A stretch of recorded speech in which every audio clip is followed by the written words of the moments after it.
Heave ho and away we go, says Ophelia. Hi.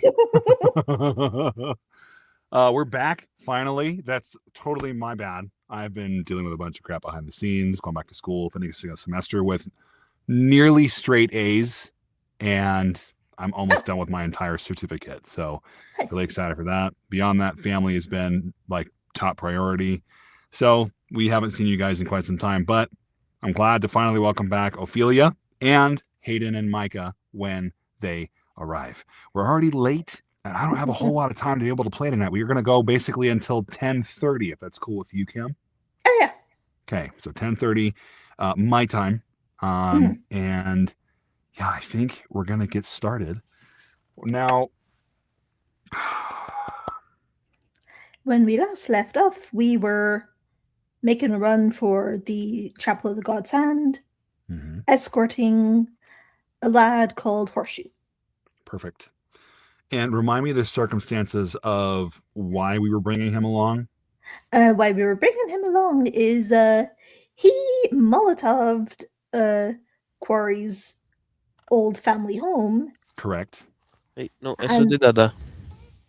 And we apprehended him. Eso de dada. Yeah, and he's a bomb. He was a bomb. Oh, he is a bomb? He is a bomb? He is a bomb. How is he a bomb? He has been touched by Deepstone. He is infected. You're the one that gave him the bomb, Dale. Come on. I didn't give him a bomb. You guys are calling it a bomb. I'm not saying it's a bomb. Hey, I didn't say the word. He did. I know. We're doing our recap. All right. We're waiting on Hayden a little bit, but I wanted to kind of get us back into the review, and then I was going to kind of highlight Kim, because very recently, as in within the month of August, which is not so recent, but she celebrated a birthday. We want to say happy birthday, Kim. Thank you. Happy birthday to Kim. Happy birthday to Kim. Happy birthday, Ophelia Barcolo, parentheses Kim, parentheses. Happy birthday to Kim. Beautiful. Thank you. Wondrous. Apologies there for being late. He is. Miss America. No, it's Mr. Evil Overlord. Get it right. You're so right. I love that movie. You're so right, Dusty. Can we talk about how if Metro Man were going that fast, the whole freaking world would explode? Yeah. By real world physics, yes. But here's the problem with superheroes and Superman-esque superheroes. They have this thing called Toon Force. No, not Toon Force. Oh, crap. What is the exact name of it? It's the anti-physics in nature. No, it's this specific kind of like telekinesis. It's like touch-based telekinesis or something like that, which is why they can. 3000. It's why they can grab people and fly super fast, or in the Flash's case, run really fast and do 0 damage to them or the world. Right. I was going to say plot armor, but that works too. So many names. It's so many rules. It is very much a plot armor ability. 100% Exactly it is. right. However, it doesn't change the fact that that's what they have. Ophelia Kim was just letting us know about what happened in our last session. We had a guy named Horseshoe that Molotov, the ancestral home of the Barcolo family. We got that sorted out. No, not the Barcolos, the Badgermoles. Badgermole. Thank you. It's the Badgermoles. The Badgermoles. You're right, Yeah, lad. freaking twit. Okay. Now, from there, we realized, hey, this kid's not all that bad. A little bit of survivor's guilt, a little bit of manipulation from some of the people here in town. You brought him with you. You realize, oh, he's not doing good. And you've got to the Chapel of the God's Hands to seek help from Jeffrey. And you had to sneak in because you realized that the masks of Fey-Ra are around. Now, you're able to successfully distract them. You're able to distract them off. You are now in the chapel. And I think we're going to hone in on Ophelia. Hold on. Yeah. We had a cut scene, I believe, at the end of the last one. Get into that. What do you remember? I don't. That's the thing. You know, the funny part? It's all digital, like, it's all in the playlist, but I don't remember either. if you at home want to see what we did before, go watch the previous episode. But for sake of brevity, we're going to jump into tonight's episode to learn a bit more about how this plays out. Now, as far as I know, you guys went to the back of the chapel to try and avoid going through the front door, or did you go through the front door? How did we all break that down? I believe we were going in through the back way because we didn't want to go in through the front way in case. We successfully snuck him in. That's Yes. what I know. We So- snuck. Ophelia and Horseshoe were going in through the back. Hey.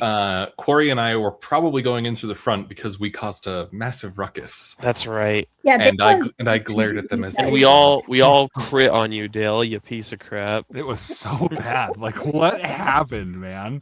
It was like Um, 10, 10, 10. It was like, Eat where, it. where is this going? Do I need to roll another dice? Is the game broken? No, you guys were lucky. No. That's what that was. Dice tell stories, Dale. Dice tell stories, but just be ready. It's coming back around the other way. Oh, I'm sure it is. But at the same time, the Church of Masks got terrified because I am the vessel of a demigod.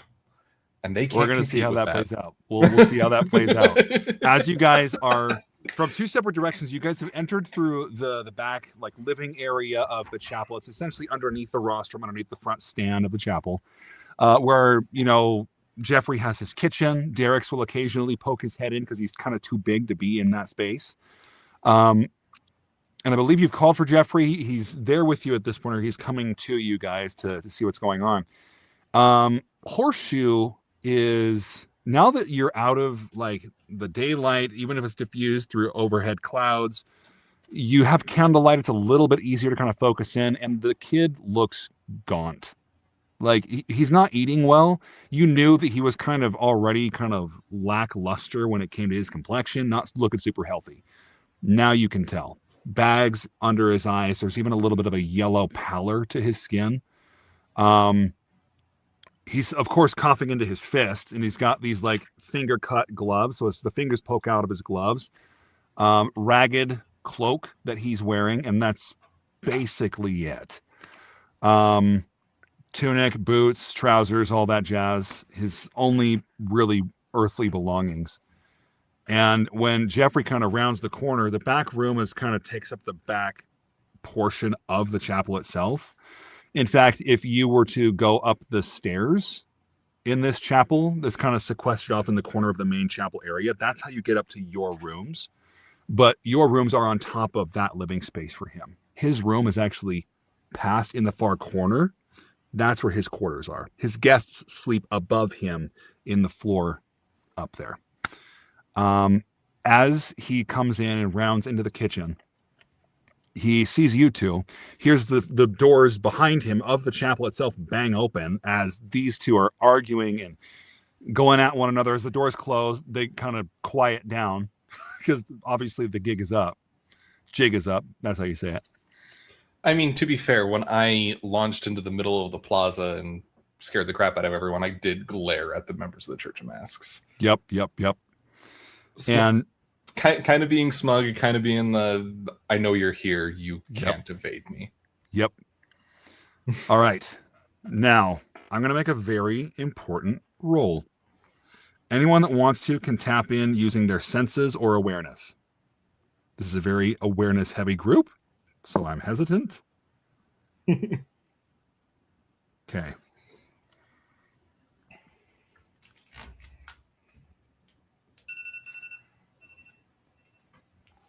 BDG. All right. What's everyone got? And tell me how you're flavoring it, too. Awareness 13. I had a 12. 12 of them. I'm Yes. trying to get to my dice, but I'm dealing with a 2.5-year-old toddler. That is understandable. You She could just loves roll the me toddler. anyway. Does she know her numbers? Navani. Di un numero. Numero. ¿Cuál número? Okay, we're not getting anywhere with that. That's fine. Just roll her on the floor. See what happens. True. Where did I put? Oh, we Listen, don't condone that. let's just go with whatever they rolled right now. Oh, here, I'll roll for you, buddy. Don't worry. Okay. Here, you have your D10. right? I was gonna say, especially with what has been going on in the world, maybe we shouldn't make those jokes. Yeah. Oh, okay. Would you like me to re-roll? This dice does not like you. Okay, hold on. I found my dice. Okay, then you do it. Let's see I how you believe do. my aware is 3, Yes, I recall that. and getting the D10. Detalles. Oh, D10. Sorry, D10 That is a 10, right? Not a 6. 1, 2, 3. D10. Yes, All right, that is an 11. 11. Kieran, when you looked out there, did the masks kind of just disappear off the street? As I recall, you told me that none of them looked back at me. They were all just running. Yeah. You kind of glared back out to see what was happening, and they sprinted off. You have the feeling like they might be gone, but their presence is still felt. It's kind of the feeling of having almost gotten into a fight with someone, and the hackles on your neck are still just raised. They're not here. You're safe. Now, the rest of you guys, you're kind of just walking in. Firestorm, you're going through the middle of the chapel because they have 2 rows of all these different benches that just go to the front of the room.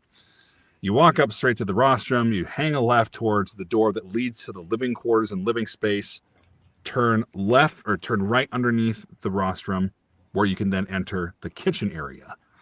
That's where you find Jeffrey has already beaten you to the other 2. As we're walking through, and I've got like that, like, yeah, the hairs on the back of my neck standing up, just like maybe we're still being watched. I go to summon the magic to cast the silence, and I'm just like, I just feel my fingers like zapping a little bit. I'm like, oh crap, yeah, I used up everything to do that. Yep. So it'll take you a little bit to really get into that. Okay. Yeah, say- it's again, it's more just flavor and feeding into the light paranoia, just like, Yep. and then just someone else knows it. I can ask someone else to do it. I love it. I love it. Now, Ophelia, you have entered with this young man who's basically wearing rags. He's coughing. The coughing is kind of like croupish, where you're coughing so heartily that it feels like your throat is starting to get ragged, and he can't stop at this point. It's so bad that I'm actually not going to try and simulate it because that would hurt me. Yes.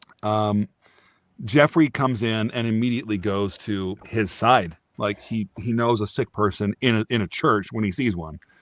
Goes over to him and looks to you, Ophelia. And who do we have here? Hi. Hi. So this is Horseshoe. Horseshoe. we have- Hi. Horseshoe. Are you feeling okay? Just give me a nod. And he's still hacking up a lung, but he's throwing up the thumbs up for him. We found him. It's a bit of a story, but You tend to have a lot of those. Yeah. Okay. You don't find it very funny either. Oh, hey. And now you guys have entered into the room.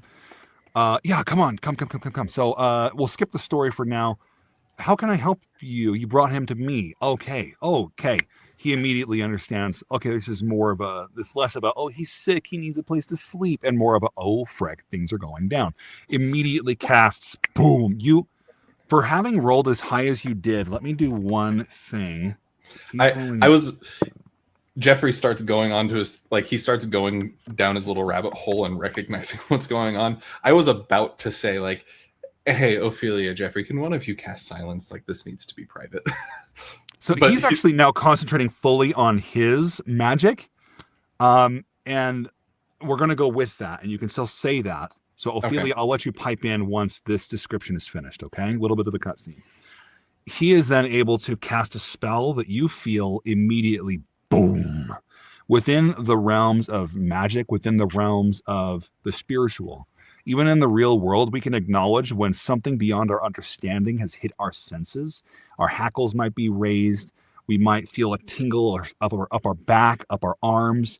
It's that kind of a feeling, but it's also the warmth of a summer's day, the joy of seeing a sunrise, the thrill of a dream in flight.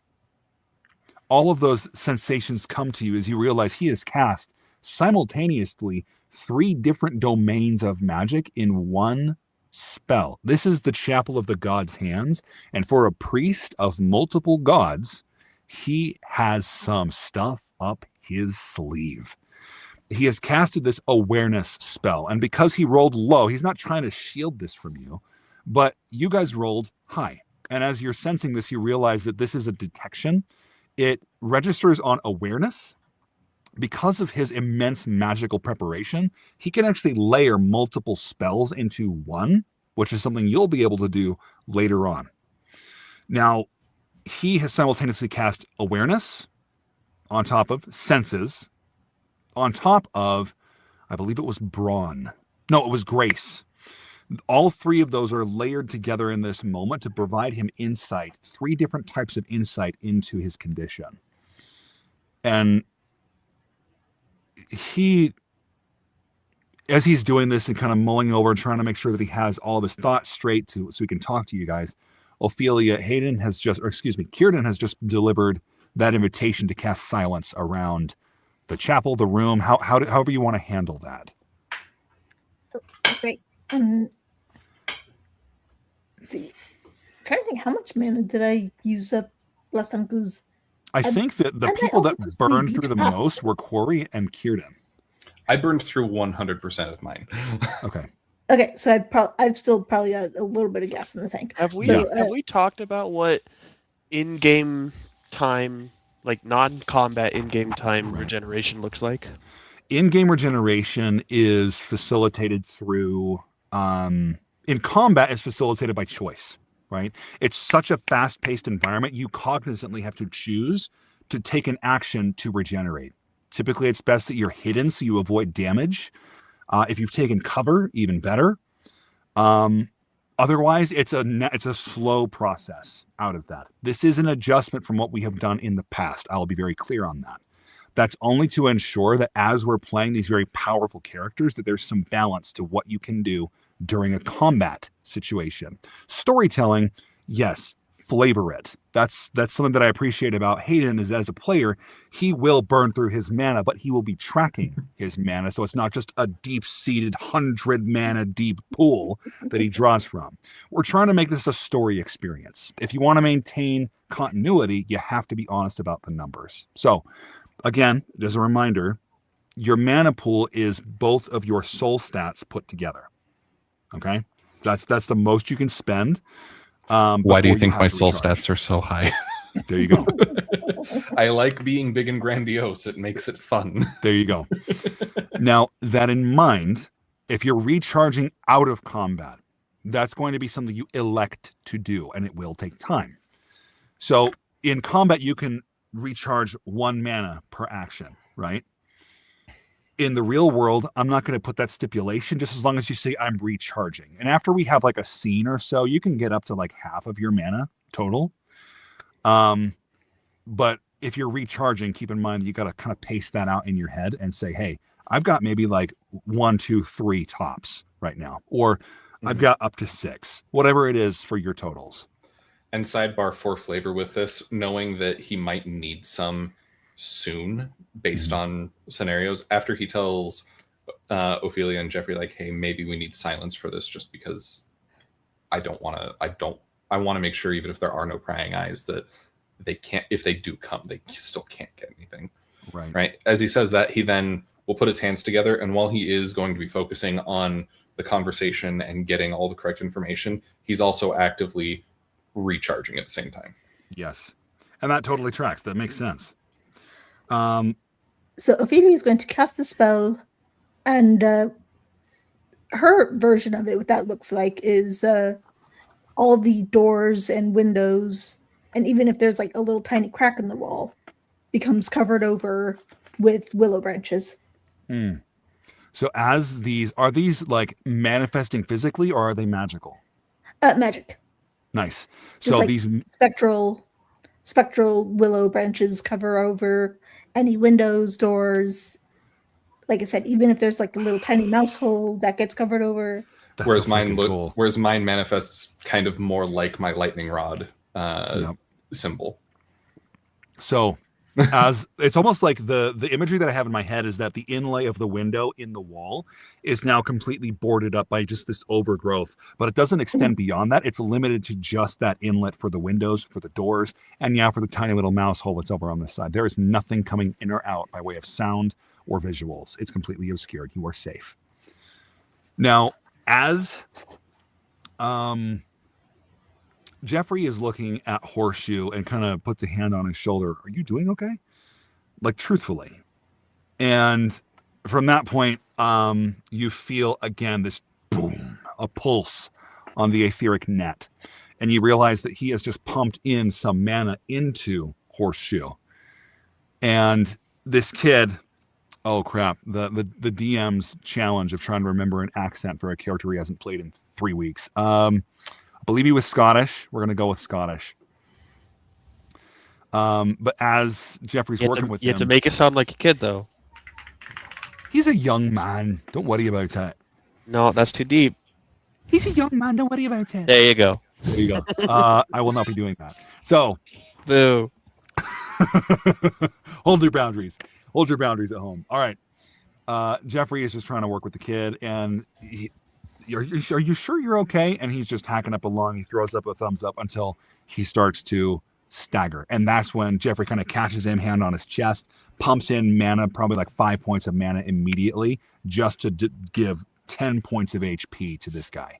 So massive healing spell. And he's able to, could hardly breathe. Oh, thank you. Yeah, it's no problem. Deadstone. Yeah. Great. If you want a refresher, I can share the screen for a second because I did find a spot in last live where you were doing his voice. If you want. If you don't want to worry about it, you don't need to worry about it. I'm not going to worry about it for this time. Okay. I'll watch it again later and I'll make sure. I'm not worried about it. I'm not worried. I'm not wearing hockey pants. I'm sorry, I had to. Yes. As we're talking this kid up, he's finally calmed down and he was about to topple over. He was not doing good. And Jeffrey's finally like, okay, so there was a story here. You decided we're skipping this story. What is this? I don't need the context. I need the direction. You know more than I do. So what is this leading to? The parts of the story that are relevant is that he was, he's sort of being 5 relevant bullet points. His brother died in the Amaris Cove, fighting alongside us. He has been homeless since then because he no longer is getting money from his brother. He was hired by the temple or by the Church of Masks to erase evidence of Corey being Corey, and we offered him a job here. We did get that evidence, and we need to get it to the. You have the rest of the evidence. council. Yes. Okay. Yeah, we've had evidence. We need to get that to the council. And Kieran's sitting there saying 5 points, and then they're going, I realized I was only 4 points. Sorry, I'm halfway focused on gaining mana back because we needed to make sure there were no prying eyes. Kieran, thank you for your brevity. Ophelia, thank you for your sincerity. Either you're lacking, but I appreciate what your team does. Here's the deal.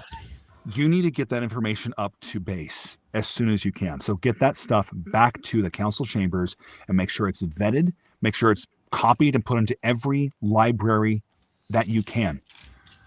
Corey, you need to make sure that information is put into libraries specifically because that's where we store our information. We're uploading it to the cloud right now. Like it's stuck. Like nobody's going to be able to delete it. I've got it on thumb drives. I've got multiple hard drives here with it. And Kieran's sitting here going, the fastest and probably safest way to get it, you might not like this, Jeffrey, but get me to the roof of the temple, and I can, once I've gathered enough mana back, I can zap over directly to the Great Hall. Done.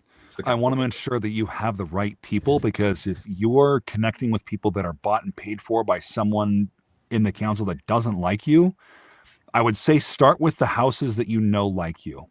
Okay. Oh, we know it's not Hammerspell. No, Hammerspell's a jerk. Hammerspell.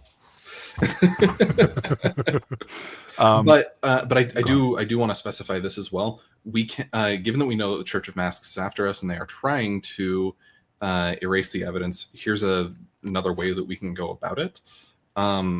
Corey and Ophelia can go to the chambers themselves just on foot. Right. Leave the paperwork with me. Leave the evidence with me. And then once I'm recharged, I can zap over. That's great. Excellent. And with this young man, I will be able to work with him. I know. You know what? Why don't you come with me? And he'll actually shepherd this young man up to the final room of this place. He has 4 rooms upstairs. He puts him back over in the very back, isolated. No one can really get near him in case he's still infectious. Takes him back there, gets him settled. Takes about 20 minutes. A solid like, hey, my name's Jeffrey. How you doing? Your name is Horseshoe. Great. Where you from? Oh, your parents are dead. That whole thing. Mm-hmm. He's able to kind of gloss through that in a really efficient manner. Like if you wanted to take notes, that's the guy you want to watch. Jeffrey's the GOAT. Really though, he closes the door behind, and you can just hear from upstairs because the rooms are above you. He closes the door, and there's no movement for a second, and that's when you hear "Kum, kum, kum, kum," as he's walking up the hall, goes down the stairs behind you. Comes out and around and back, cycles back into the kitchen. If I may, while you are recharging your mana, I'd like to ask a favor of you, Quarry. Is there any way that you would be able to...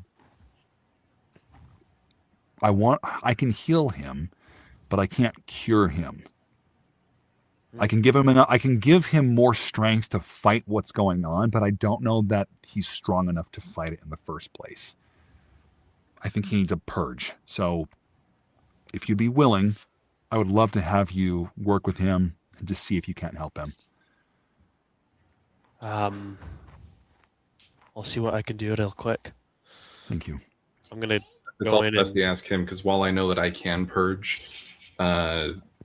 this specific kind of infection, my way of doing it is much more invasive and much more Risky. Yes. I mean, mine hurts. They both hurt, but yours doesn't have as much of a chance of immediate lethality. That's true. Yeah. I'm gonna go up to him and be like, "Okay, lad, I'm gonna cure you. All right? Okay. It's gonna hurt. What? It's gonna Ah! hurt." That's how I see it playing out. I And- promise you're not gonna die. I'm gonna die! I promise you're not. Kieran, hearing that, just hollers up, "Trust me, if you're reacting this badly to his that cannot kill, you would have hated me."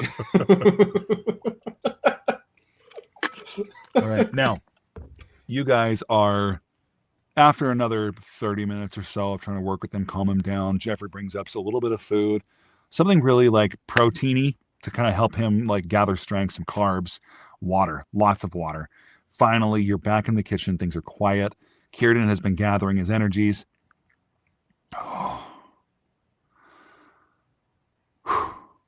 Ophelia, do you think that your mana would have run out trying to maintain the silence? It's a very light mana cost for that.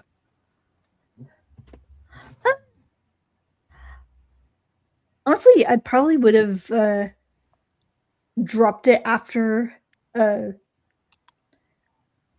Jeffrey took Horseshoe upstairs. Yeah. Okay. You would then hear from the front of the chapel on the big thick doors. Am I? Give me a second. And Jeffrey is actually going to excuse himself to go to the front of the chapel. What do the three of you do as you're waiting here in the kitchen? Ophelia's gonna put her ear to the door. Got it. Like she has no shame about eavesdropping. I'm going to redouble my focus and just really try to suck in as much aether as I can. I think mana. that you would have regained half of your mana pool by now. I'll let you just decide if that's within your will or you're aware. It's not like that has a real mechanical difference, but there is an aesthetic one should you use it that way. Go Go ahead.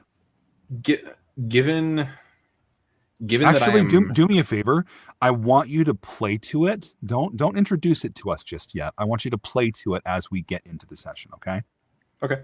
So whichever side you feel like would be the most relevant, give that one the mana pool.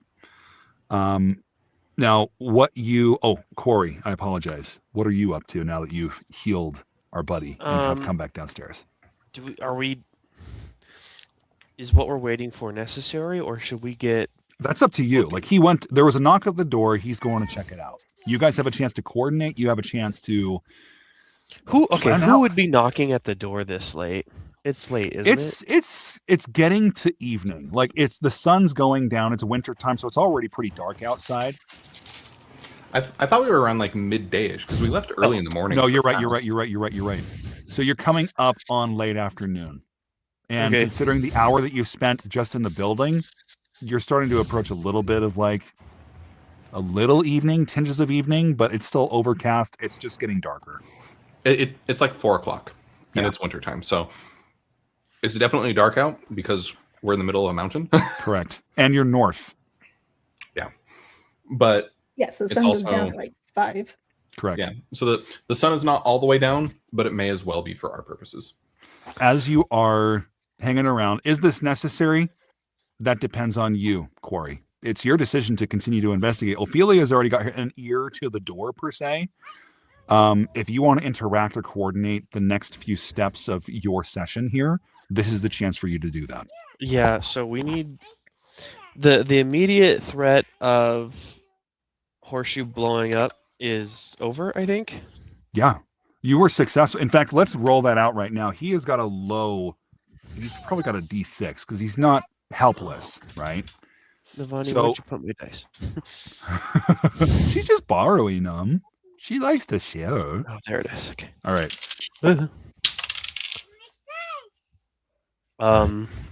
She's just a baby.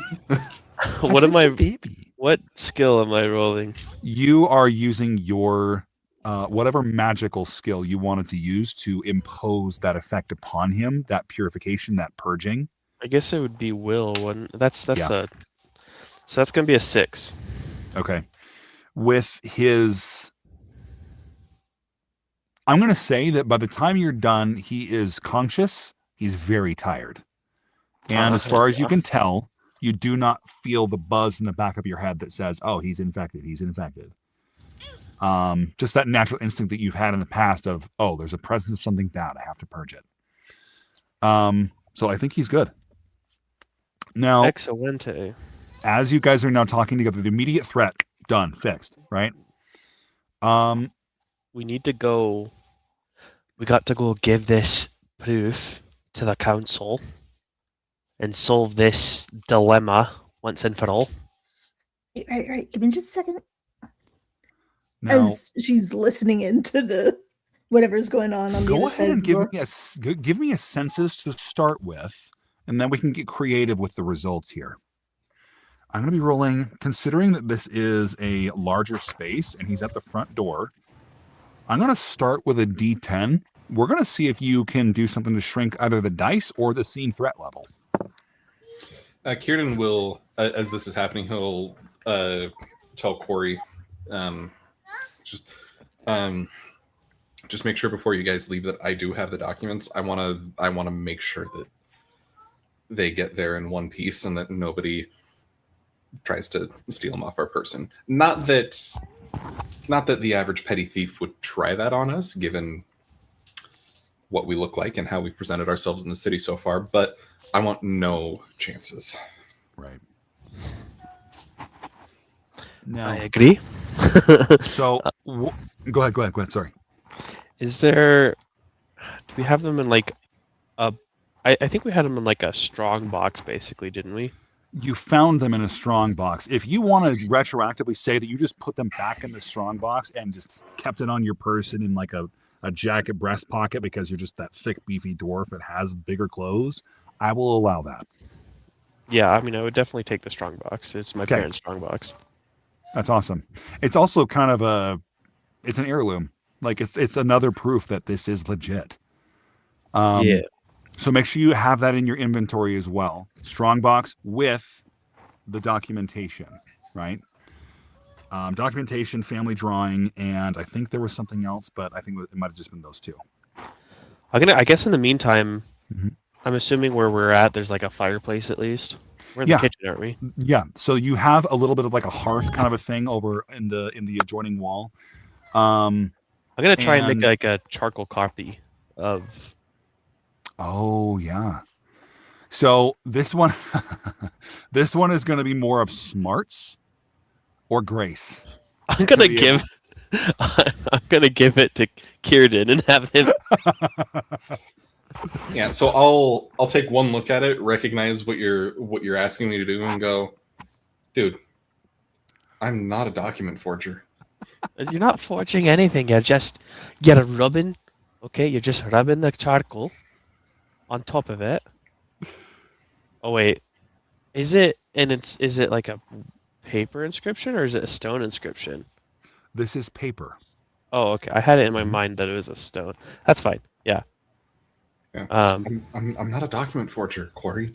I dealt with documents in the Amaris Cove all the time, but there is a big difference between making an exact replica of what's already there and mimicking their handwriting perfectly and writing up new documents for ships coming in and signing off on ships going out and making sure people are taking correct routes and not being idiots.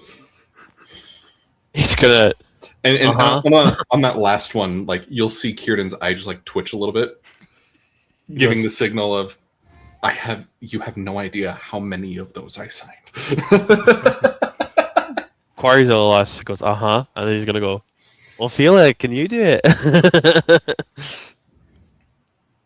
What exactly is it that you're wanting me to do? Just want to make a copy so that if the worst were to happen, we lose it. We've got proof, at least. And then Kieran will go, can you make it convincing enough that if someone tried to rob you guys on the way, even though I will have the originals when I'm zapping over, that they'll still think that they won? All right, give it here. I hand it over. All right. So this is going to be an interesting situation. The difficulty is high. The threat is low. Right? The threat actually comes and increases because you fail and present it to whoever it is you're trying to dupe or otherwise, trick around. So I'm planning on getting you a D10 matching your mastery die. Okay. And I'm planning on giving you a difficulty of 2 or a +2.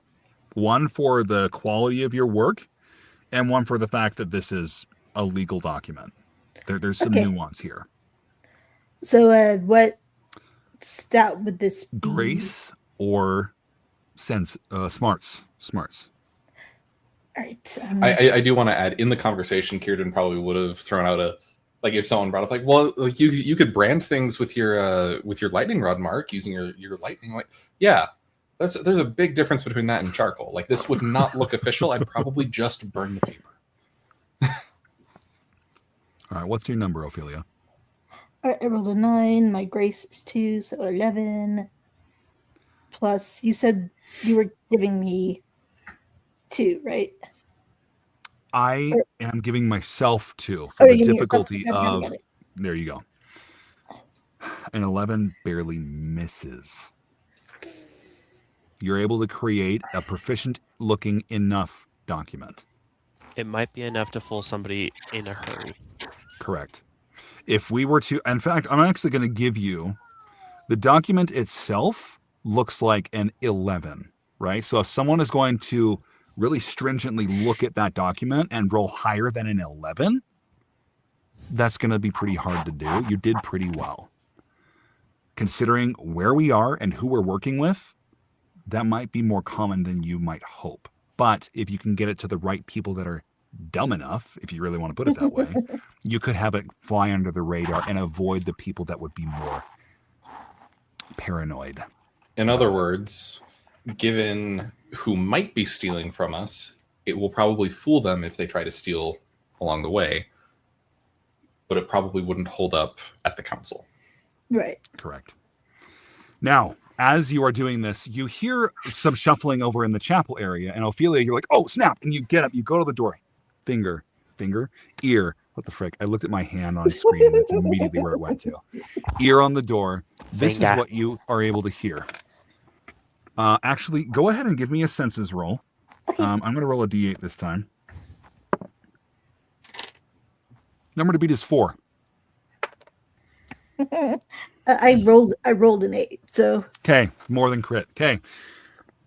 As you put your ear to the door, you're able to clue back into the conversation.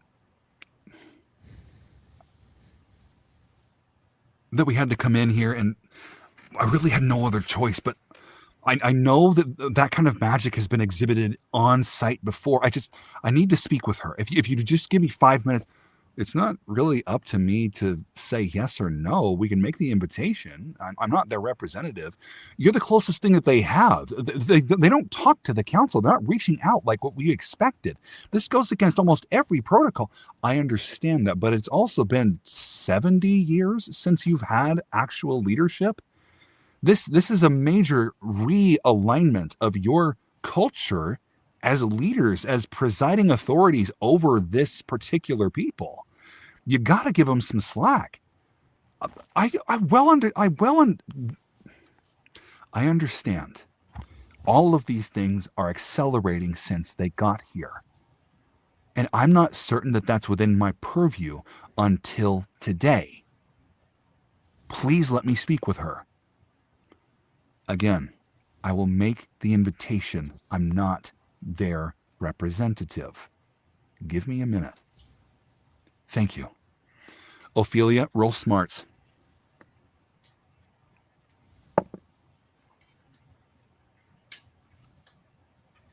Beat a 3.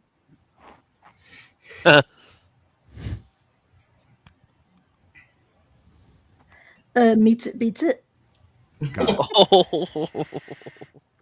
You recognize that voice. I Lady recognize- Ironroot. Oh, Like the top dog of House Ironroot. oh, snap. You have moments before he gets back to the door of the kitchen. I quickly scramble away to at least try to pretend that I wasn't listening in. As you're sitting there, twiddling some thumbs, the door gently creaks open. Kierden, I'm gonna leave you to continue meditation. Ophelia and Corey, would you mind coming out to the chapel area? I have a guest here that would like to speak with you, Ophelia, actually specifically. All right. Thank you. Next time, use magic. It's easier to tell that someone's not listening that way. And he's like, kind of gives you that sideways, I know what you're doing. And he's just that good. He's just that good. To be fair, he also sent out a triple awareness spell. Yep. You don't know if that dropped, dude. That was a costly spell on his mana, but he could well have that up and good. Yeah, that's true. Now, you're able to come out. You follow him. Firestorm, I assume you're coming out as well. Yeah. You get out there, and she is dressed to the nines, right? She's in her almost ceremonial regalia as being a leader of this place. You feel like she feels stiff. Like before she was shy and kind of timid, but she's stiff here. It's almost like, oh, she probably wanted to come and impress. And she feels stiff. Why? Go ahead and roll me an awareness. This is more empathetic than magical.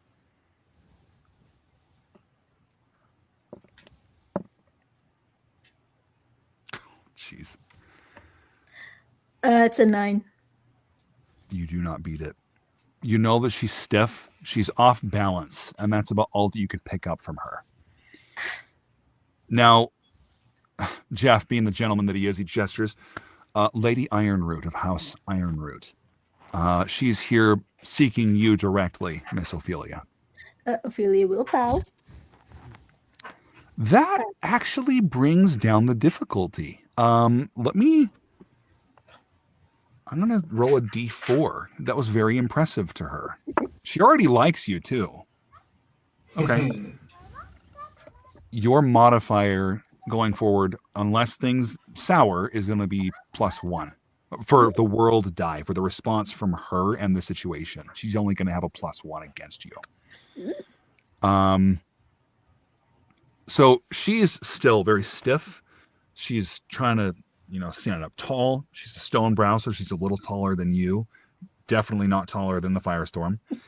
And as the king walks around the corner, she goes 3 inches shorter. Oh. And she realizes, I just forgot. I was trying to talk to. Okay. That's the vibe. She hasn't said anything out loud yet before she kind of just, Your Majesty. And she bows as well. He looks around for the Majesty. Is the Majesty in the room with us? Now, as she straightens and kind of brushes herself off, she looks to the king. Your Majesty, I would hope that I can ask some questions of your assistant, if I may. He lets out like an involuntary.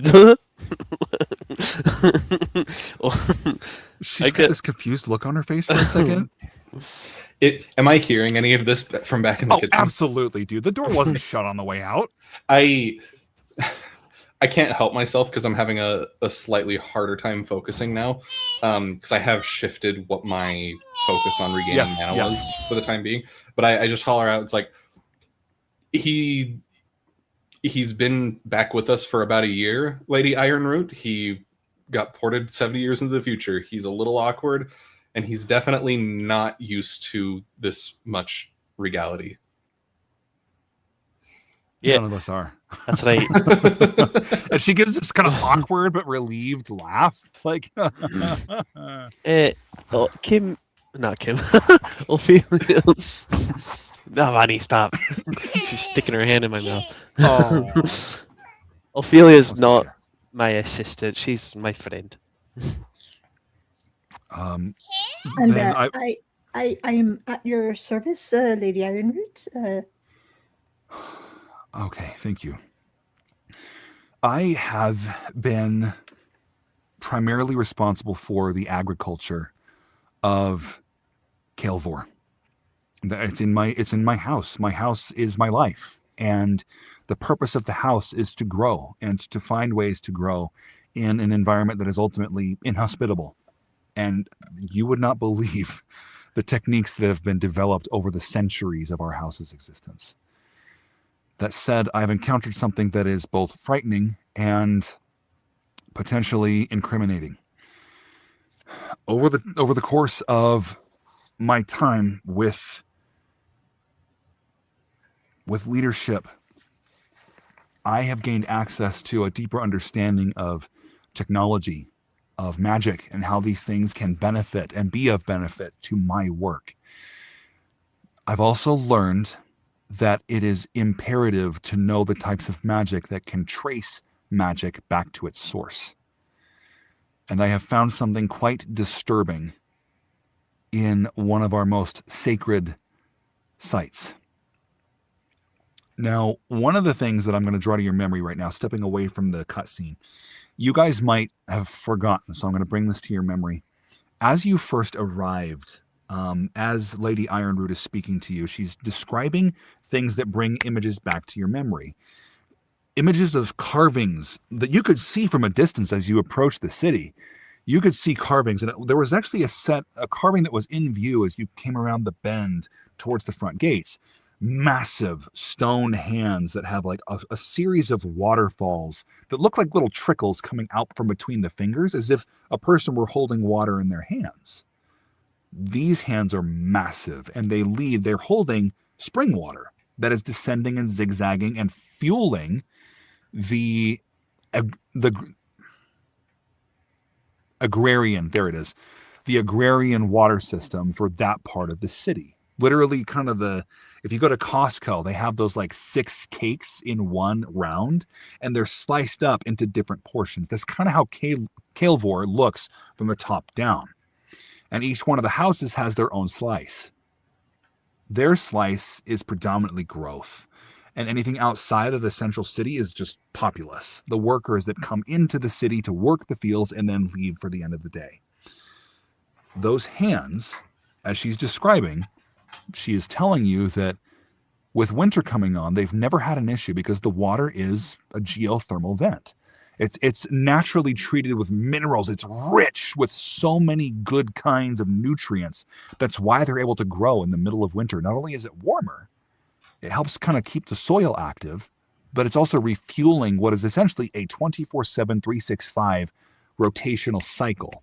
If you're familiar with farming at all, draining the soil is a costly business when it comes to keeping a constant roll of product. So the fact that this fountain is working at all for this long is fantastic. This is what she describes to you with those things that she's talking about. The shared hands are the statue that was built in commemoration of our house's founding and joining House Badgermole. And we have found that in the course of our scientific analysis for the water that's being produced, the crops are failing. The crops are dying, and we don't know what to do. All we know is through scientific research, we have found that there are heightened acidic chemicals that are causing a severe deterioration of the root systems of these plants, of vegetables, of fruits, of tubers, all these things that we've relied on so heavily. And how long ago did that start? How long ago did you arrive? I see. Now, I will admit it's gotten worse in recent days. That said, I'm not one that assumes that your presence is the thing that kicked this off. That would be completely idiotic to make that connection and prejudicial, considering the nature of our new king and his ascension to the throne. I do wish to make very clear that that is my position. That position is not shared, sire, with other leaders on the council. Or if it is, they are keeping it very close to the chest. My worry is that I don't know what is happening, and that as I sought advice from those that are skilled with magical reconnaissance and investigation, go ahead and actually roll me a either awareness or smarts to suss out. There's something here that she's not getting at. I'm going to Corey, you go can do with that too. awareness. I rolled a 10. You rolled a 10 on the die? No. Total, got it. I did roll a 10 on the die.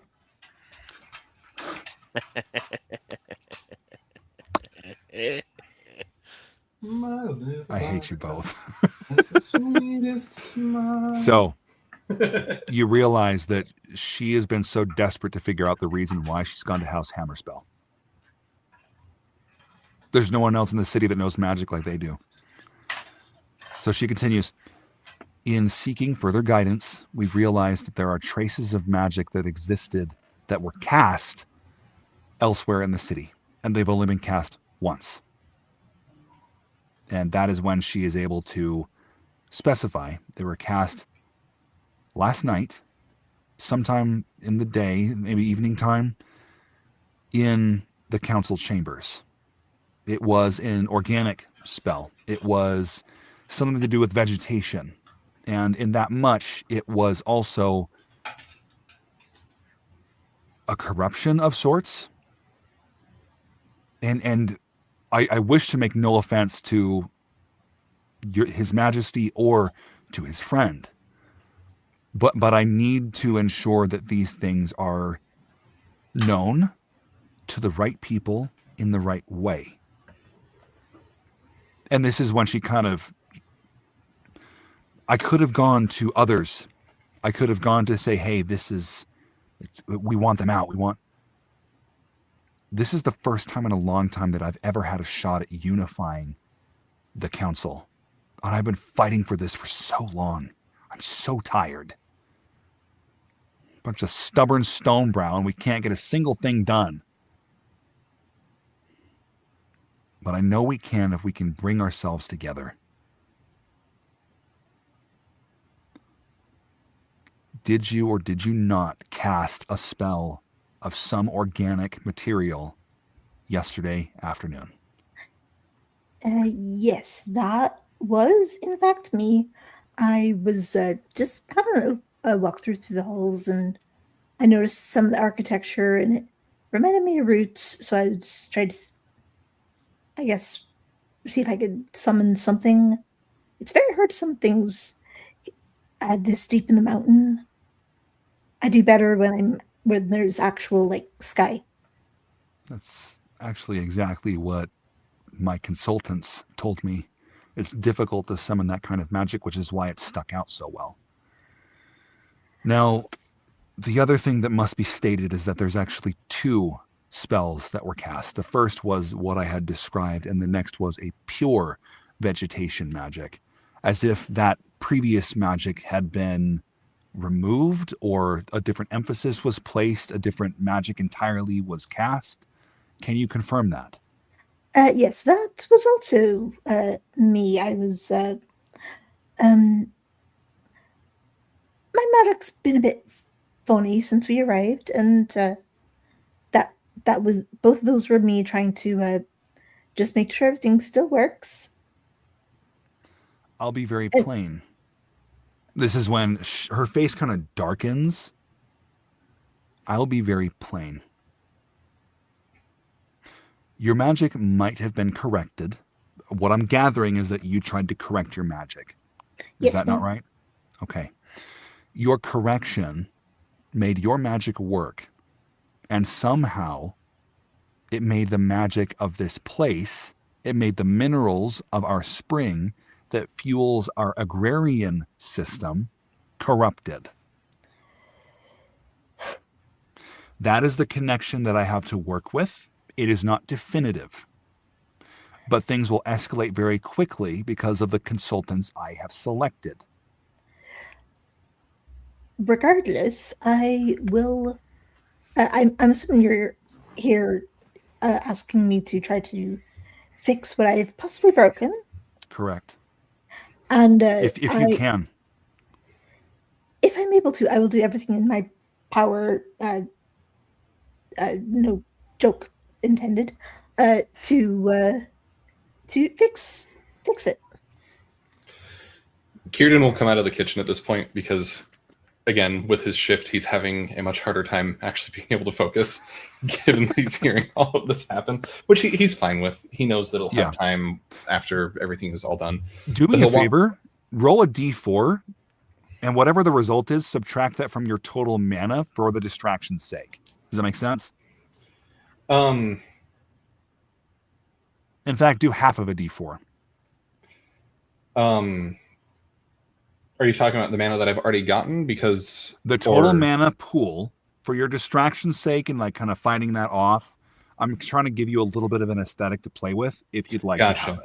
Gotcha. Okay. I was just going to be operating under the assumption that I hadn't been able to gather anymore. Got it. But, okay. Because spoilers, without getting to the exact details of how it was, the first half that I chose was will. Yeah. And so the second half is being aware, and listening in on other conversations makes it a little hard to be aware of the mana flowing in. Okay. So that in mind, go ahead and come out. What are you saying to the group? So I walk out and I'm very point blank about it. And I ask her, Lady Ironroot, with respect, because I know that this is a very hot button issue right now. How much do you know about Deadstone? Make a will roll. Oh, I'm so glad I'm good at these.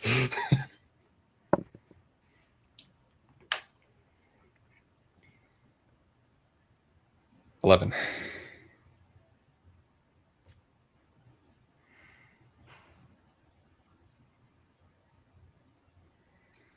As skittish as she is, as nervous as she has presented herself to be, she is a stone brow. And when that brow sets in response to that question, her impassivity is a brick wall to your will.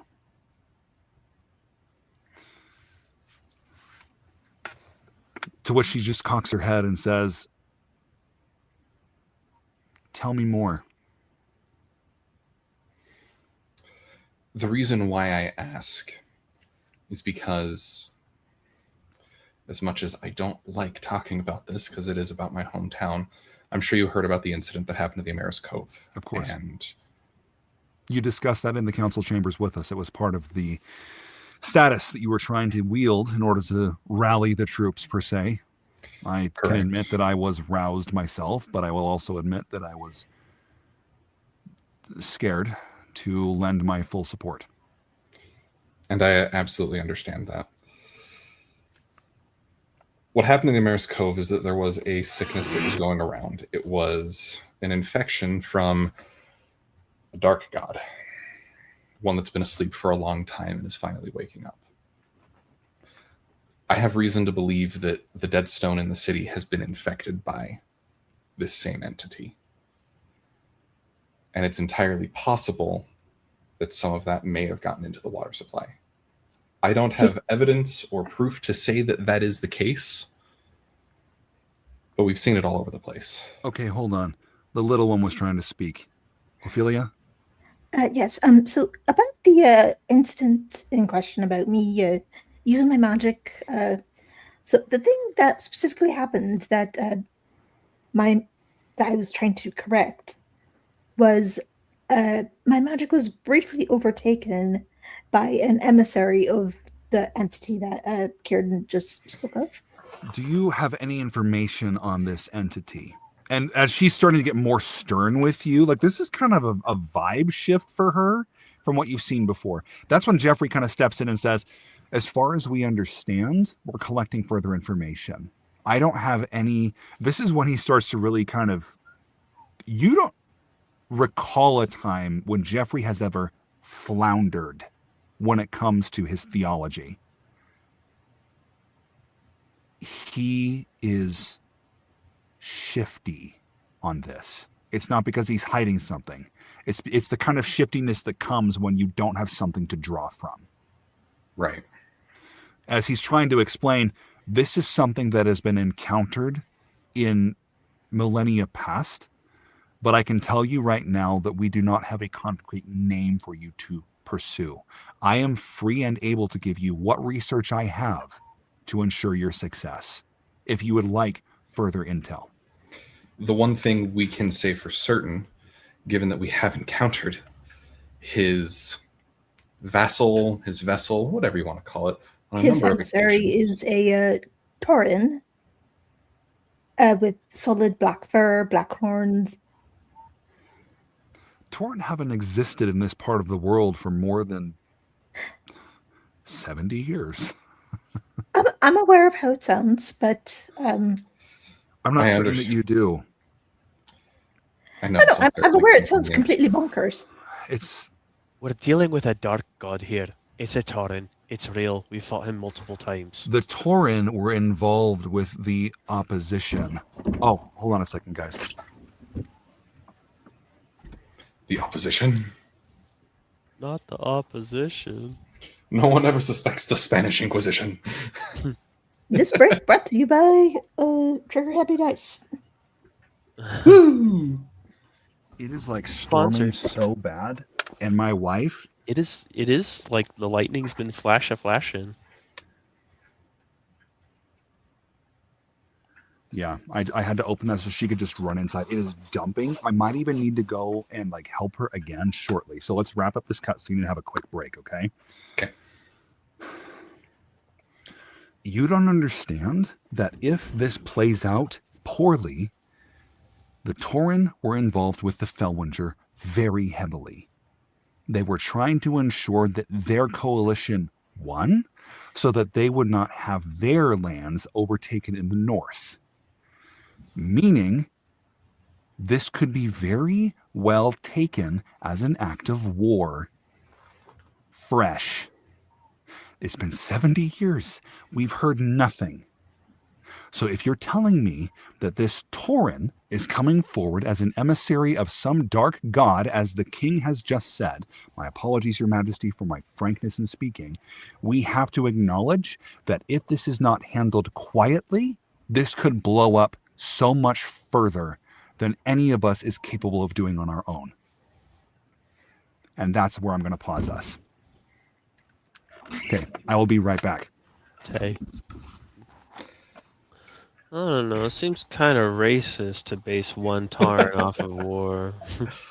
You see, Kieran right now is just sitting there going, okay, no wonder that Caius of Brule has been so hell-bent on finding the Tauren.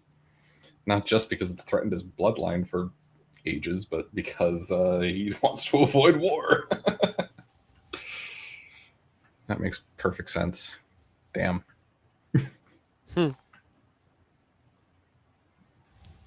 Also makes me question why more attention to this wasn't brought up in the Mayor's Cove, because they did participate in the war too. Man, it is lightning a flashy. Do, do, do, do, do, do.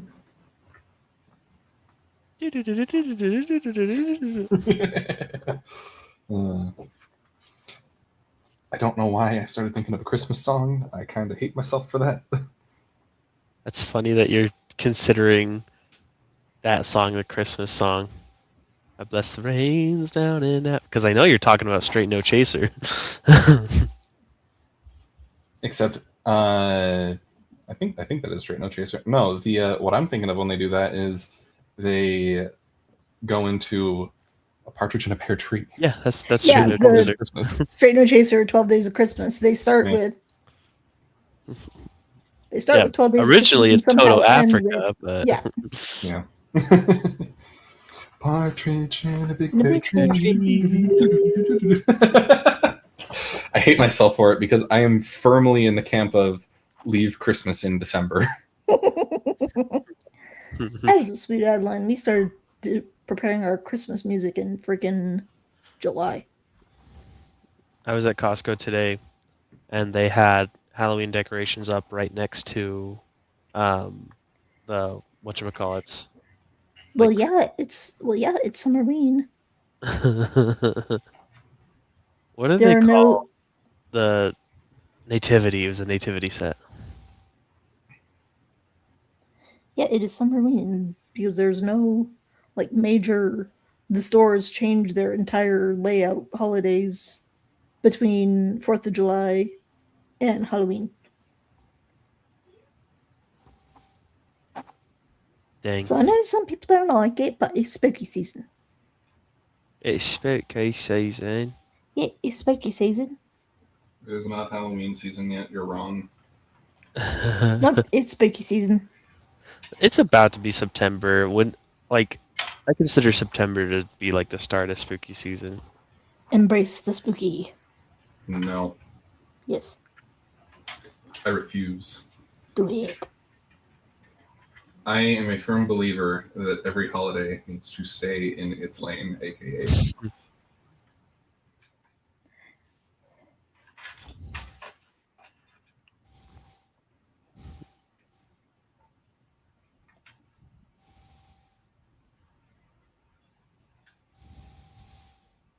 Now I have that song stuck in my head.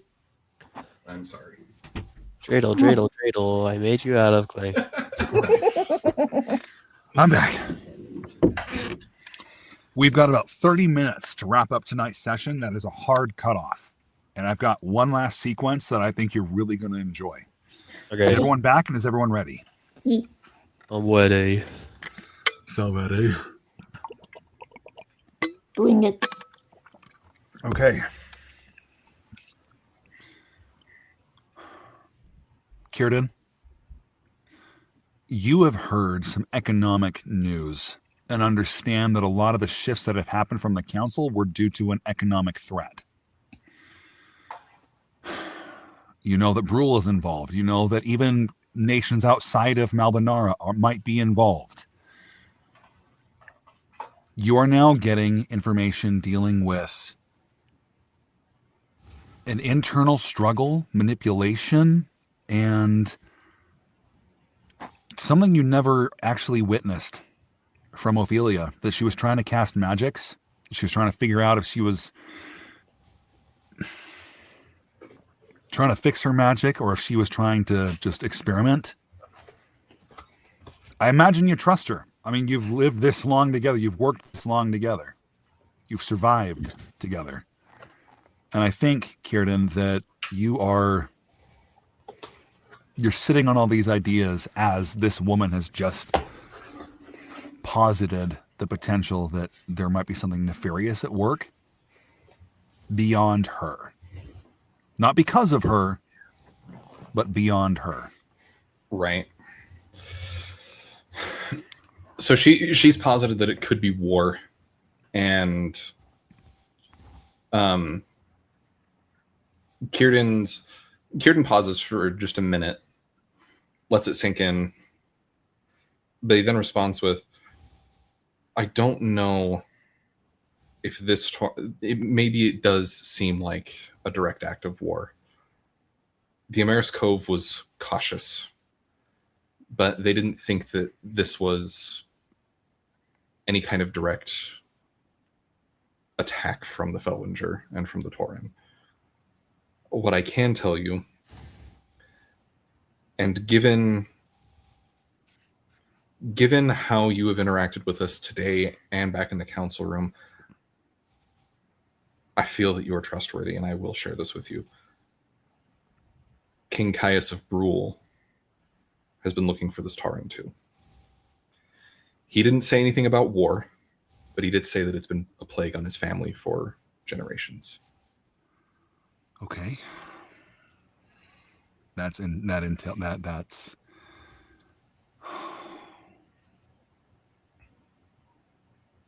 Corey and Ophelia, roll for awareness. Since we just had a very good insight from Círdan, as Lady Ironroot is now just reeling. Excuse me. That's an 8. 8 total? Yeah. 11 total for me.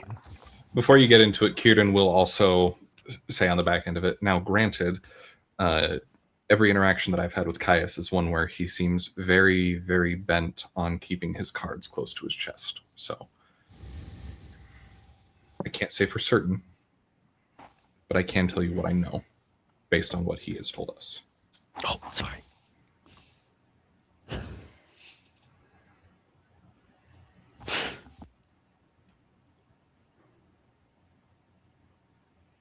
There's something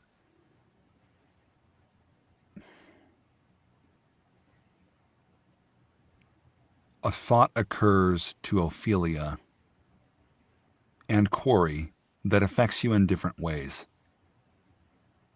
And I want you to tell me, I'm going to describe the thought that occurs to you and then describe how you react physically.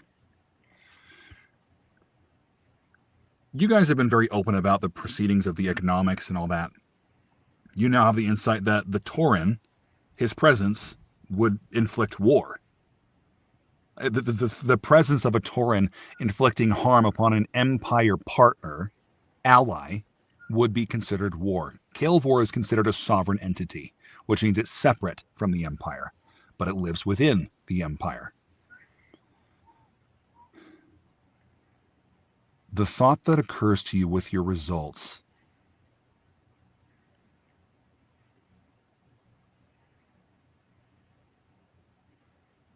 for a century of war to have existed prior to the 70 years of the peacetime that the world has enjoyed, that Corey has not been able to enjoy. There seems to be an awareness of these pieces that are moving, the economics, the potential for war, Tauren, Empire. And the two of you realize that this feels like a board game. It's a strategy game. Playing Risk, baby. Really though, you're trying to outlast certain resources. You're trying to take land where you can. And then you're realizing further that there's nothing that is able to have that kind of cognizance unless their lifespan was centuries, millennia at a time. And there's nothing on Eshel Bell that lives that long. Unless it wasn't mortal. And that something might well have been pulling the strings, including selecting a vessel centuries earlier that would have meant his presence alone would have been taken as an act of war. And in that moment, Ophelia and Quarry, I want you to share with me what you are physically, how you are reacting to this physically.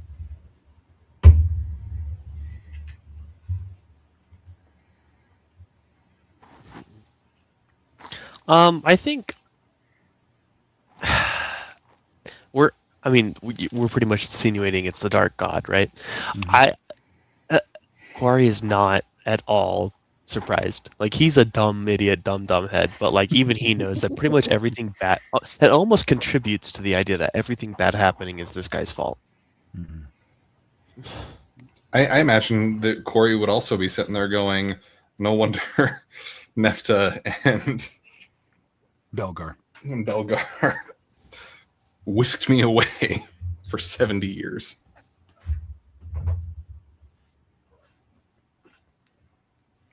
Ophelia is honestly just kind of like, as she's mulling it over, playing with her ring, just kind of turning it around on her finger.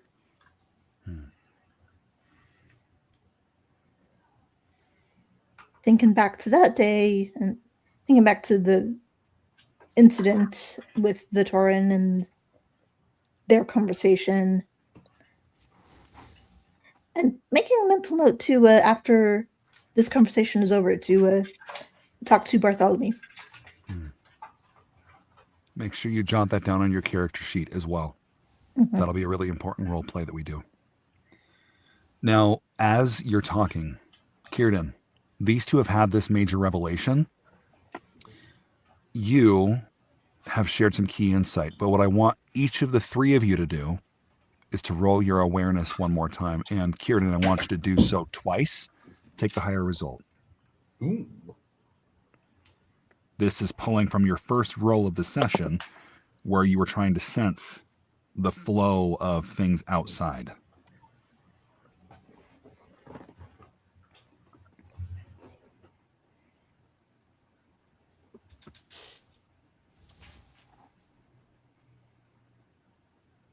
You said awareness, right?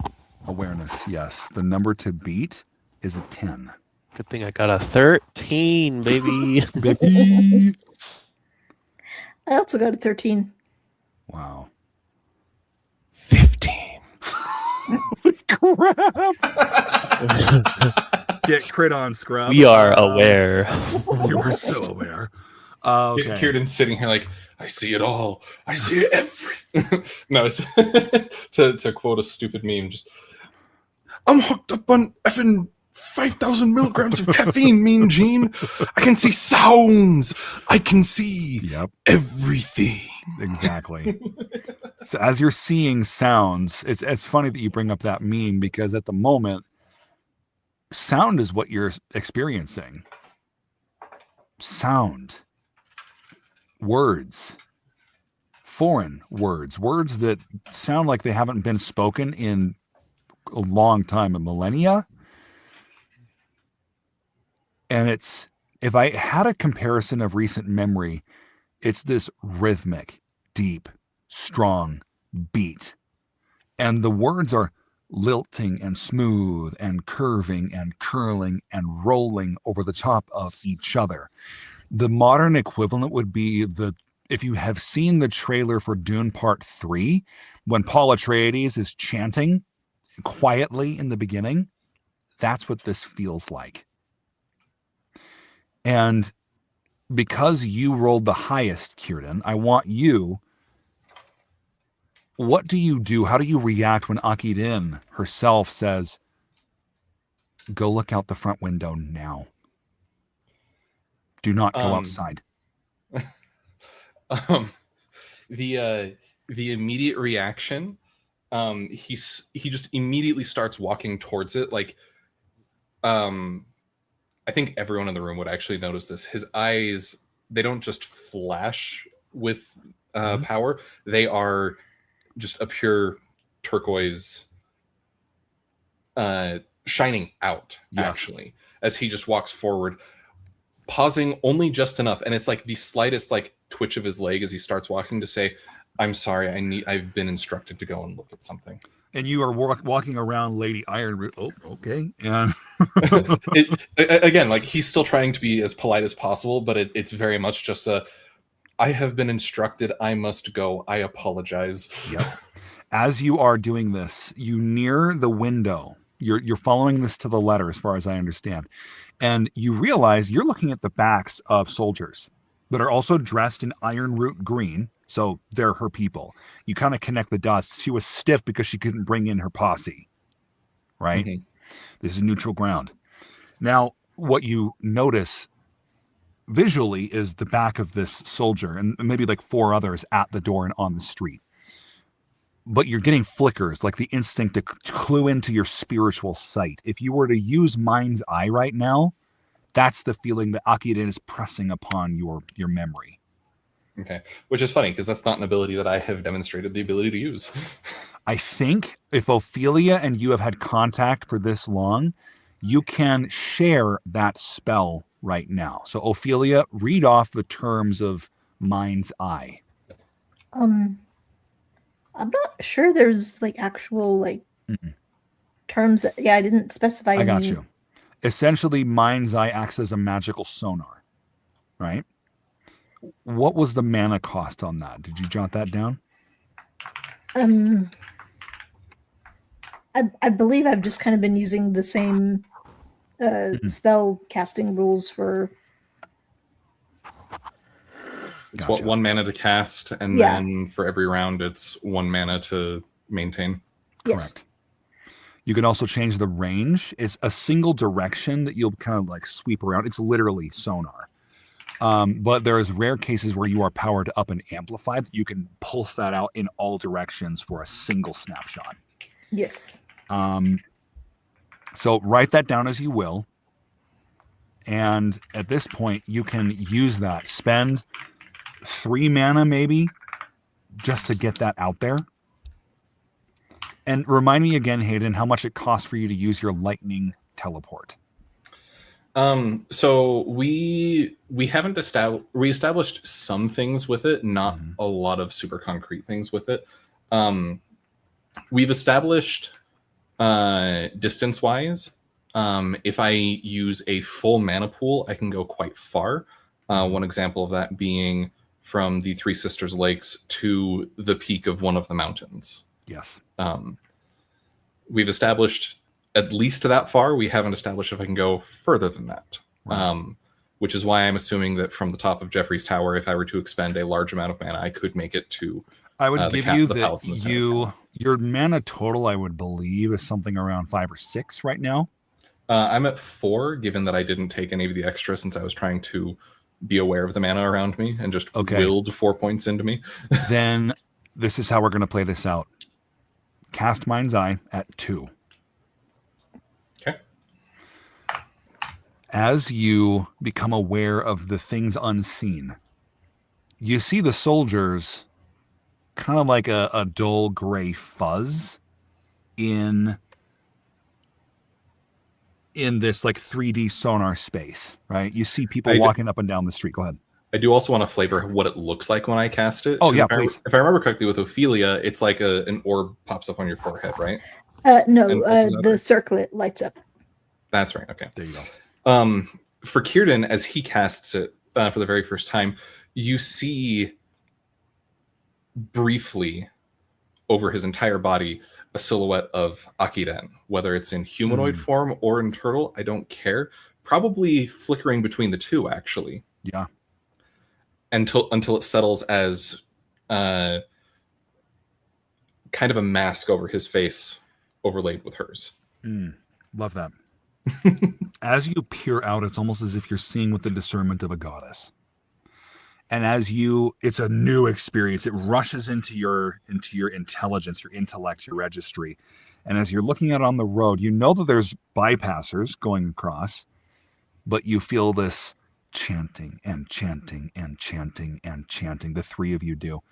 And you notice that there's little pinpricks of light that are pulsing in time with the beat behind those words. It's like stars. And you look, those are people. They're standing still. They're gray haze.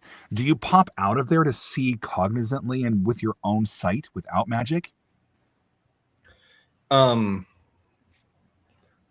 Yes and no. Okay. So while I do maintain the spell, it's very much I close one eye and leave one open. So it's like parting the mask so I can look You're through. overlaying both together.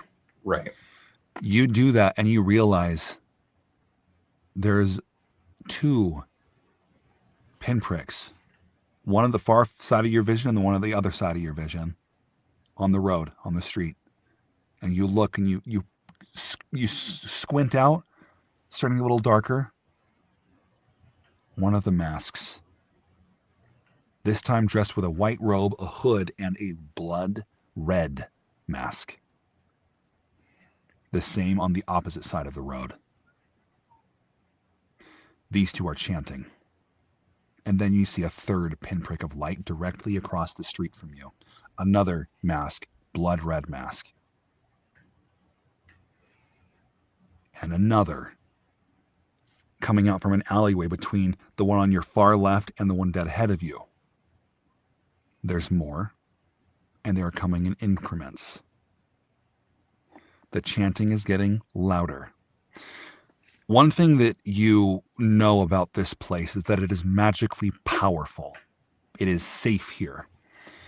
You know that your priorities are to get the information about the Firestorm's ancestry to somewhere where it can be stored and duplicated, so it will never be in question again. You also know that you have a high-profile person here in the building, Lady Ironroot. You know that you have been discussing war. You've been discussing economy. You've been discussing the Dark Tauren and his patron. Kierden, Ophelia, and Corey. Each of you realize that these pieces have been moved in a very specific order in order to facilitate one single outcome. And the final piece to this puzzle, the final piece that's preventing this gear, this terrible gear from finally clicking into place, rumbles in from around the corner as Derek's groans.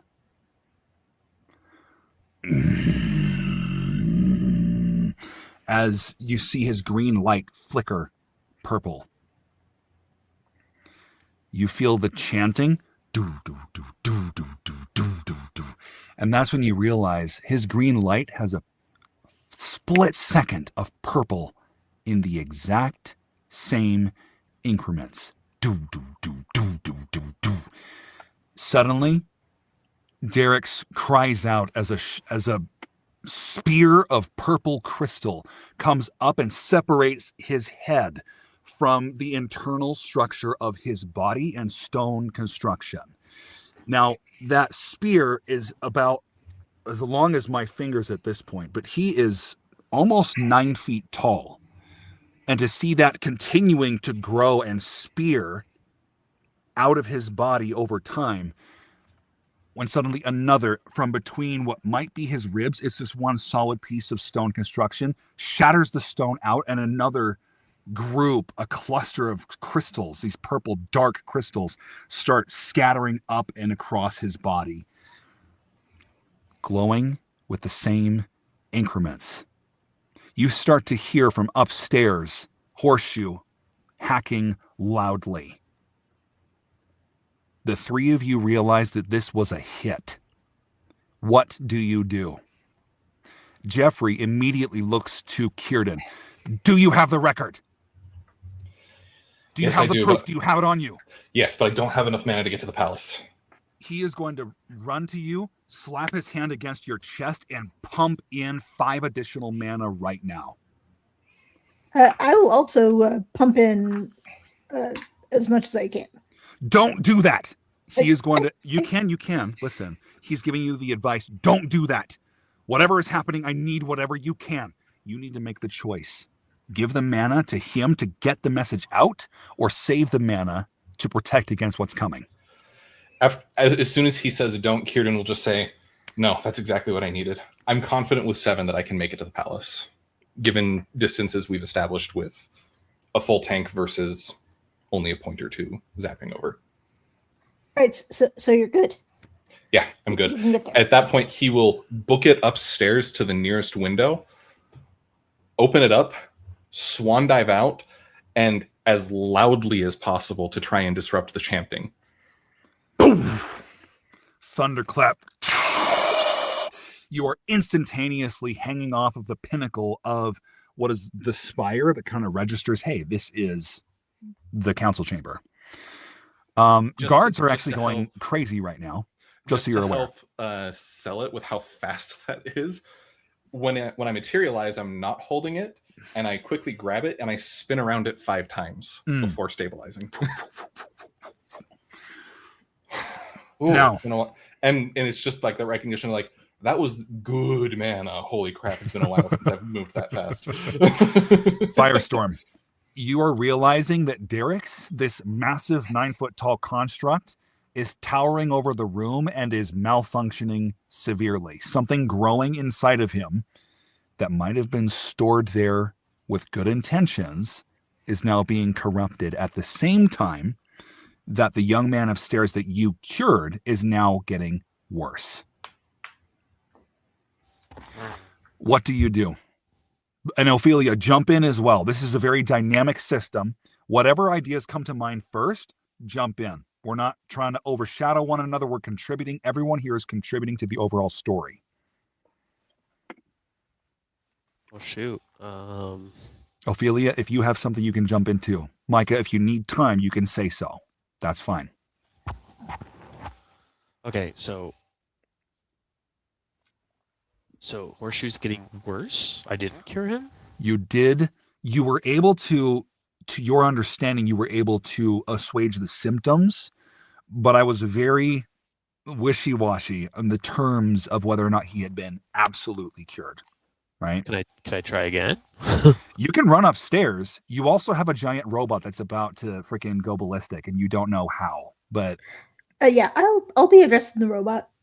you'll deal with the robot. Okay, Jeffrey's down here as well. Lady Ironroot is down here too. Firestorm, if you want to get upstairs, get upstairs. I have to. He's one of my if he's about to die, he's one of my subjects, you know. Absolutely. Go. So I got this. Okay, you jump upstairs. As you're going up the stairs, we're actually going to clue into Ophelia right now. Kieran, you're already across town. I would imagine your next action is going to be getting into the building and finding a librarian that would be trustworthy enough to store and duplicate that document. So we're going to get to that. Yeah, Ophelia. No, absolutely. I'm just figuring out how I'm going to get down. Yeah. Because I'm not familiar with this building like I am with the Correct. Palacio Marisol. Ophelia, you look up at Derek's, this being that has been around with you since you and Jericho first arrived at Brule to begin your adventure and got trained by the same to grow your magic. Jeffrey, by your side, holding his hands up. Whoa, whoa, whoa. What's going on? Talk to me. And Lady Ironroot to the side is frankly starting to step away and is kind of pressing herself up against the wall, like looking at the doors, the double doors for her guards. I don't know I don't know what's going on. I don't have time to even really think about it. We need to do something about that. And she points at Derek's because I have no idea if he's about to like explode or whatever. We need to fix it. So just give me a moment. And I go into Mind's Eye. Mind's Eye, you can tell immediately that the reason that this is happening to him is because of the dead stone that was placed for storage for you guys to further experiment on. Now, the dead stone on its own is not what's the problem. It's the byproducts, the vapors, the dead stone naturally deteriorates and almost aerosolizes over time. So it becomes gaseous. It's kind of like dry ice in that way, but it's more solid and more ash than vapor in a way. Now, that being the case, you can understand that Derek's he has no respiratory system, but that's not what's happening. The corruption comes from the material he is composed of. You realize that his construction, while stony, is also a ore. It is a combination of different things that might have begun with crystal. And for him, his construction being crystal is now the thing that is killing him. This dead stone that is inside of him, if it continues, you can feel in the same way that the dead stone that Círdan tried to vaporize with his lightning, the more energy that is put into it over time, the more destructive it becomes. And right now, that chanting that you are sensing, every one of you is sensing, is actually drawing that energy into him. His own life force is what is giving power to the stones. And these stones are larger fragments, right? So what was the ball that might have been the thing that exploded and almost killed Círdan is going to wind up being the thing that kills Derek's, if not the rest of you too. He's going to die, and we might as well if we don't get the bleeding dead stone out of him. That's what's making him go haywire. Jeffrey, open up. So we need to either crack him open, or we need to stop that blasted infernal noise that's happening. The chanting. We need to stop that. Lady Ironroot over at the side of the wall. Stop the noise. Stop the noise. What noise? Can you not hear it? You realize she can't. You were only hearing it because of your magical connections, your awareness. Okay, that tracks. Anyways, get the stuff out of Derek's before he Derek's explodes open up, he'll and die. that's when he tries. His chest plate, like literally his entire upper body, his rib cage can separate in two from the side, kind of like the hood of a car. And as he tries to bring that part of him up, it clenches in one spot and won't rise any further. It's just small enough for someone like Ophelia to fit inside. Right. Jeffrey, give me a boost, please. Yeah, and he'll carry you, hold you on his shoulder enough so that you can kind of reach up inside. He's also, it's not like he can help at this point, but he's going to be using magic. When he puts his hands on Derek's, he tries to infuse mana into him to heal. The crystal doesn't care. The deadstone doesn't care. It siphons it all. And you realize that this is now a ticking clock. The longer you take to take this out, the more power it's going to generate regardless of you. The energy that's being siphoned is still the major issue. So, to close off today, the chanting is going. Lady Ironroot is standing at the side with soldiers out front ready to defend. Firestorm is sprinting up the gangway, trying to go save his subject. Círdan is across the city trying to find his way down a spire and put this document into the hands of a librarian that would not destroy the document immediately. This is where we're going to call the game. Before we fully call it, I would like to do one last thing. Go for it. Lady Ironroot, you have your men outside. Please have them do something about the masked people. The masked people? You're talking about the masks of Feyre? Yes, your ladyship, they're doing this. And with that, she goes in and starts trying to get the dead stone. Roll a will. Roll a will. I'm going to see if we can combat your will against hers. She's rolling a d12, and her will is stubborn. I mean, she's an adjacent dwarf archetype. It makes sense that she is willful. Can you beat an 8? Gosh dang it! Let's see if I can do an 8. I'm just gonna give it to you. I don't know. Haha, Dale. Haha. Haha, Shut up, Dale. Micah. Yeah, You for say this- this, and Lady Ironroot runs to the double doors, throws them open, and says, "Get the masks." And that's all she says. I'm also assuming that my little sonic boom there didn't disrupt much. No. As she throws open the doors, gives the soldiers that final command. The mask across the street hoists a crossbow up and shoots into the double doors, striking Lady Ironroot in the shoulder. Womp. That's where we're going to end. Womp womp. I know how we're going to start next session, at least for me. I'm parkouring down a building. Split the party! Split the party! And I'm apparently parkouring into the chassis of a robot. So that's I'm parkouring down a building. You're climbing through derricks, and Alright. I also know how I'm going to handle the librarian. It's going to be a twofold thing. It's you're going to replicate this and put it in the libraries. I'm going to watch you do it, and then I'm keeping the original. All right, let's get to some brass tacks. This was a great session. I hope that this was satisfactory to celebrate your birthday, Kim. oh yeah, this is amazing. This had all the Awesome. things. It had spooky stuff. It had intrigue, action, Okay. spooky stuff. Yes. Now, let me ask the three of you very quickly. Review your virtue, your vice, and your origin. Yeah. Virtue, vice, and origin should be on your character sheet. I'm going to ask you, do you feel like you lived up to your virtue?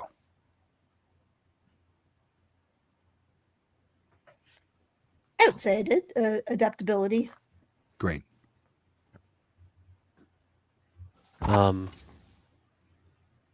I think so. Great. And Hayden.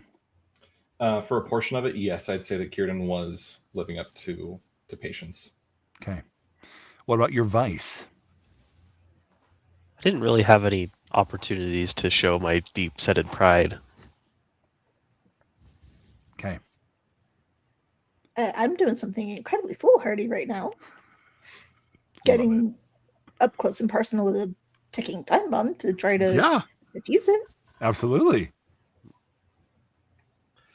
I don't know if I'd say that I was necessarily obstinate, but I definitely had moments where it's just like, really? Yeah. So I don't know if I was obstinate, but there was definitely a like, Yeah. I can't do that. I don't know why you're asking me to. Definitely bombastic side-eye going on. Lastly, your origins. Do you think that you lived up to your origins or sought to protect your origins? I saw Corey going up to protect Horseshoe. Like, I feel like that earned it. You do? Yeah. Let's go. How about the rest of you guys? Remind me your origins. Omen was yours, Ophelia. No, I thought mine believe. was Unbound. Unbound. That's right. Okay. Do you, go ahead. Mine was Crown. Okay. that's my Ascension. calling. Yeah, That's my yeah, yeah, calling. yeah, yeah, yeah. Calling. Thank you. Calling is what we're going for. Okay. Crown, unbound. Yeah, unbound and home. Do you feel like you lived up to your callings? So yes for remember- Corey. trying to remember exactly what Crown was. Crown was ascension. Trying to live up and increase and grow ever higher. Excelsior. Excelsior. Excelsior. Then yeah, given that I immediately listened to Sakura, I'd definitely say that Excellent. because yeah, there was no question. It's just like, oh, okay.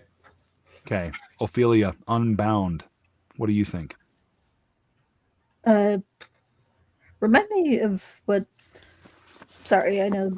No, you're good. I should probably have Unfortunately that for written my down. brain, it just left me. I'm getting crit on by you guys far too much. Should I adjust my rules? I don't think so. It's still fun. Here's my real problem. I'm looking at the version of the booklet that I have, and I'm like, wait, which one Yeah. became Crown? Let me double check here. Oh, it's in the book. I keep forgetting to check the book. You got to check your book every once in a while. Oh no, I keep forgetting.